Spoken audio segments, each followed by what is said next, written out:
આજે instant live dhokla બનાવવાની છું. એના માટે મેં લાસ્ટ વિડીયો બતાવ્યો હતો ઢોકળા પ્રીમિક્સ.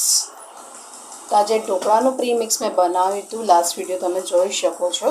એ ઢોકળા પ્રીમિક્સમાંથી જ આજે હું ઢોકળા બનાવવાની છું. આ ઇન્સ્ટન્ટ છે, ગમે ત્યારે મન થાય આપણે બનાવી શકીએ છીએ. કોઈ મહેમાન આવે તો બી બનાવી શકીએ છીએ. તો મેં આ બનાવીને મેં ફ્રીજમાં મૂકી દીધું હતું. આ 6 મહિના સુધી કંઈ ના થાય. તો એમાંથી આપણે ઢોકળા કઈ રીતે બનાવીશું એ બતાવીશ. તો એના માટે મેં પાછી વાટકીઓ સેટ કરી દીધી છે. આ જ વાટકીનું માપ લેવાનું. તમે જે વાટકીથી લેતા હો ને ઘરમાં રહેલી કોઈ બી વાટકીનું માપ લઈ શકો છો. તો આમાં 1.5 વાટકી લીધી છે. આ 1 વાટકી છે અને આ 3. એવી રીતે વાટકીનું માપ લઈ લેવાનું. અને આમાં 1.5 કપ દહીં. મેં કીધું હતું કે જ્યારે આપણે ઢોકળા બનાવીશું ને ત્યારે હું દહીં એડ કરીશ. કાં તો તમે એ વખતે પણ લીંબુને ફૂલ એડ કરી શકો છો. તો મેં 1.5 કપ દહીં લીધું છે. આમાંથી 2 ડીશ ઢોકળાની થશે. આમાં જોઈતા પ્રમાણે પાણી એડ કરીશું. થોડુંક જ પહેલાં એડ કરવાનું, વધારે નહીં. આપણે આમાં સોજી, ચણાનો લોટ, ચોખાનો લોટ એડ કર્યો છે એટલે ઢોકળા સરસ થશે.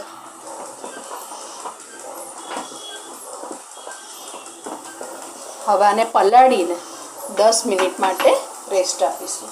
તો આને હું 10 મિનિટ માટે રહેવા દઈશ.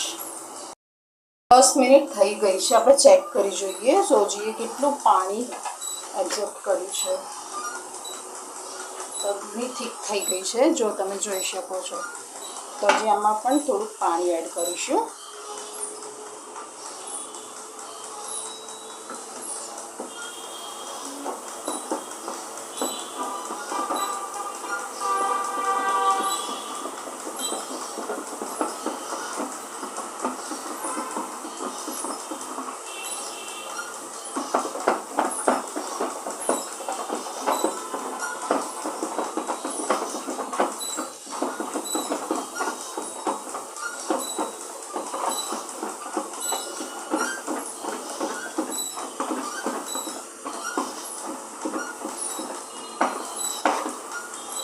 બસ આ રીતનું હોવું જોઈએ બેટર.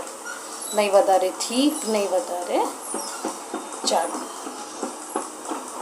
આ રીતનું જ હોવું જોઈએ. તો તમારા ઢોકળા એકદમ ફૂલીને સરસ બનશે અને એકદમ સોફ્ટ બનશે. બસ આ રીતનું હોવું જોઈએ. હવે આમાં ઢોકળા બન્યા પછી પણ સોફ્ટ રહે એના માટે હું 2 ચમચી ભરીને તેલ એડ કરીશ.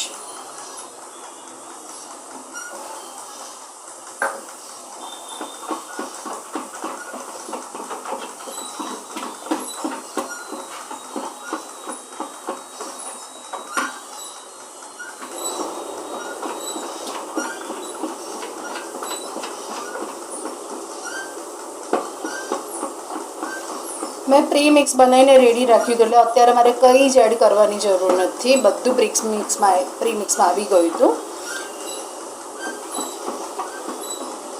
મીઠું મેં પહેલેથી જ એડ કરેલું હતું એટલે મેં અત્યારે એડ નથી કર્યું. હળદર, હિંગ એ બધું મેં પહેલેથી મિક્સ કરેલું હતું.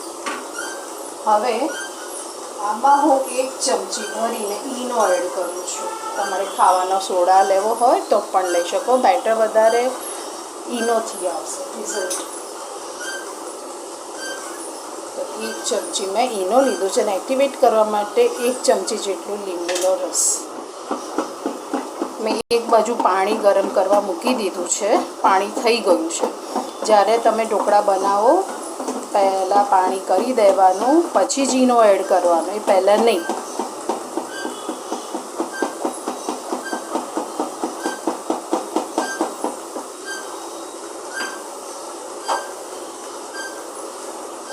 અહીંયા મેં 2 થાળી લીધી છે. આ મારી ઢોકળાની થાળીઓ છે.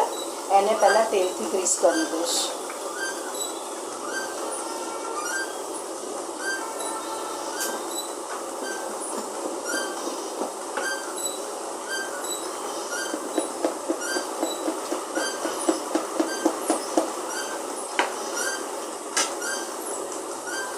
આમાં એડ કરી દઈશું.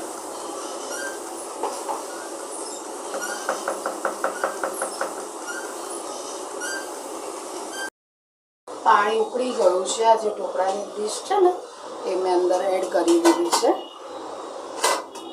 આની ઉપર થોડુંક મરચું લઈશ, એનાથી સ્પ્રિંકલ કરીશ.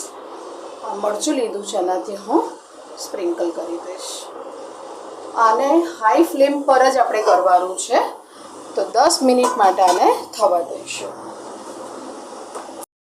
ચેક કરી જોઈએ કે ઢોકળા ફૂલ્યા કે નહીં. કેવા સરસ થયા છે.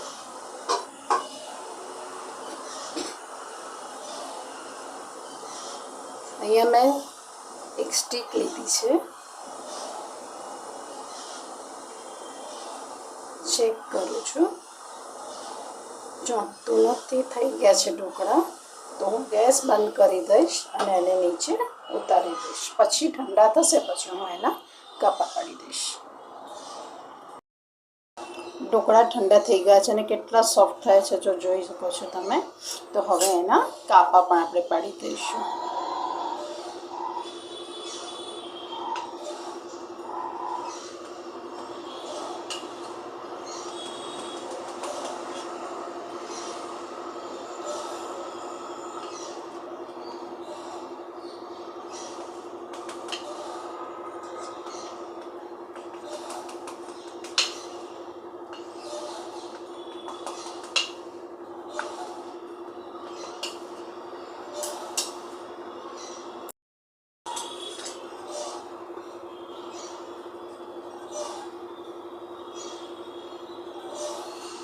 મેં એક પીસ કરીને જોયો, જો કેવો સરસ થયો છે.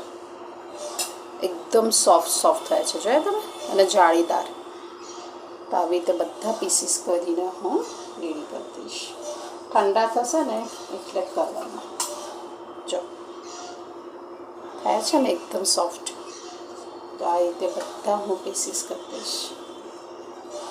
તમારે કેવા શેપમાં કરવું છે એ પ્રમાણે તમારે કરવાનું. નાના મોટા તો આ બધા પીસીસ કરીને રેડી કરી દઈશ. આ વઘારની ઉપર એડ કરી દઈશું. થોડી કોથમીર પણ એડ કરી દઈશું અને બધું મિક્સ કરી દઈશું.